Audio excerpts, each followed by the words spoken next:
Hello. In the absence of a great deal of new gear, I'm just going back through my old stuff, doing some proper reviews on them, long-term reviews, having used them for a fair bit of time.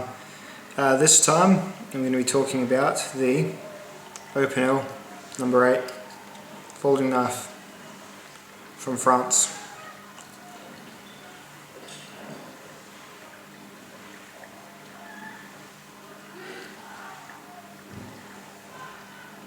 There it is. Some specs: 7.5 inches long when it's open, 4.25 inches when it's closed, so that's from the handle to the bolster. The blade, 3.25, so that's 4.25 from the blade to the bolster, sorry, 3.25. I can't math very well, but that adds up to 7.5 total length. It's a flat ground at the top, flat ground on the side as well.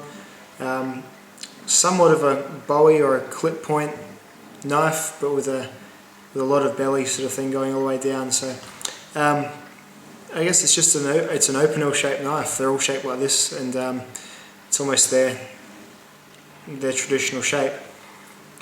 Yeah, it's just it's got a very pronounced tip, but it does sort of sweep up again as well. So yeah, it's a slight clip point. Then more of a I don't really know what you'd call that.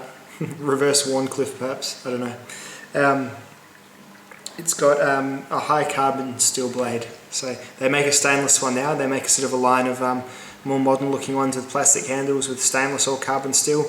This is the classic carbon one. You can tell it's carbon because it says Opinel carbon with an E, the way a Frenchman would spell it naturally.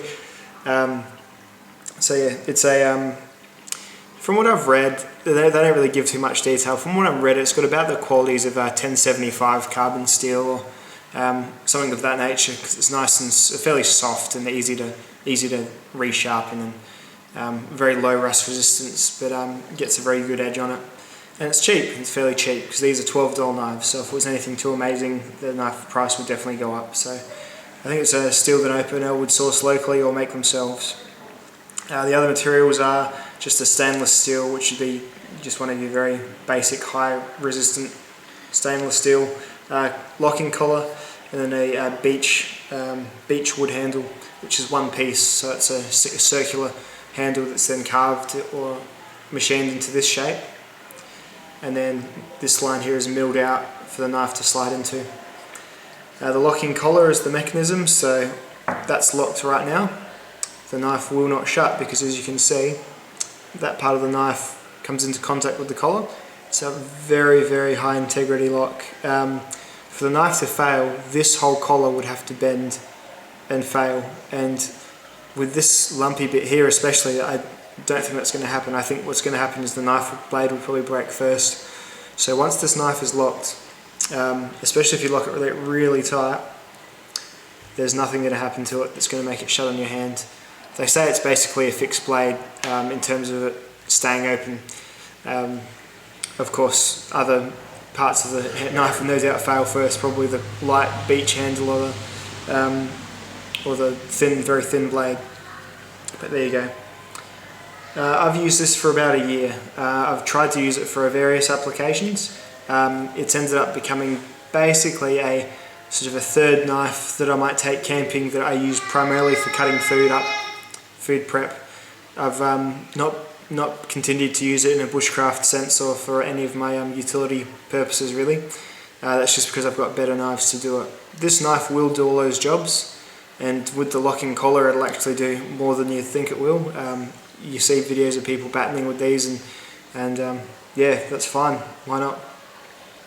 And as you can see, if you're worried about having, it's a good knife if you've got little kids or something around your site, because you can lock it up like that, and kids don't quite figure that out. They just think it's stuck and they give up. Like, yeah, it's quite, because it's a unique locking mechanism. It's not just pushing a button on the back, so it's quite good like that. So it's definitely a pro.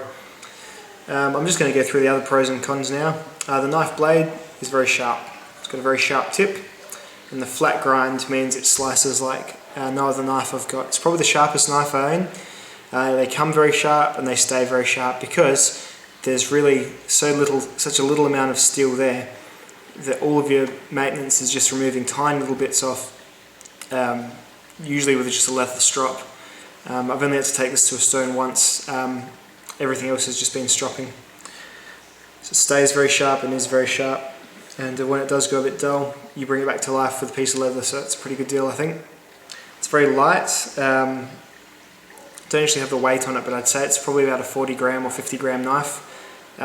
It weighs almost nothing. You can see how it's a very popular choice of the backpackers,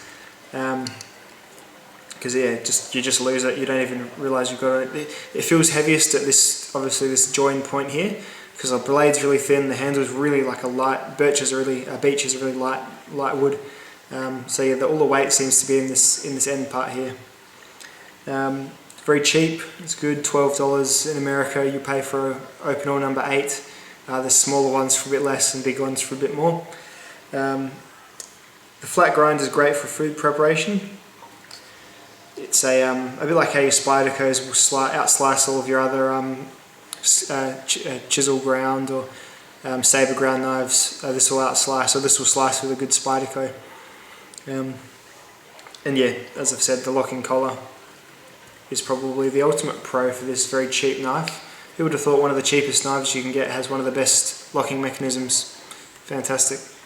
The cons: this steel will rust. It is perpetually getting stained, and I've got to a point where, and I take fairly good care of my knives, I've got to a point where I've had to resharpen it and use the sharpening stone on both sides as well to get some marks out. Just from cutting things like citrus, it will stain the blade.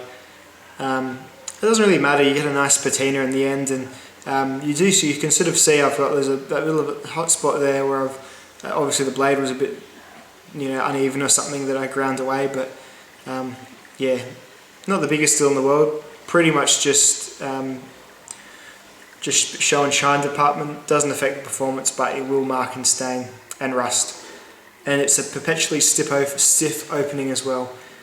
Even when I've just oiled this, I've oiled this yesterday with Singer machine oil, so it's with a good oil that you use in knives.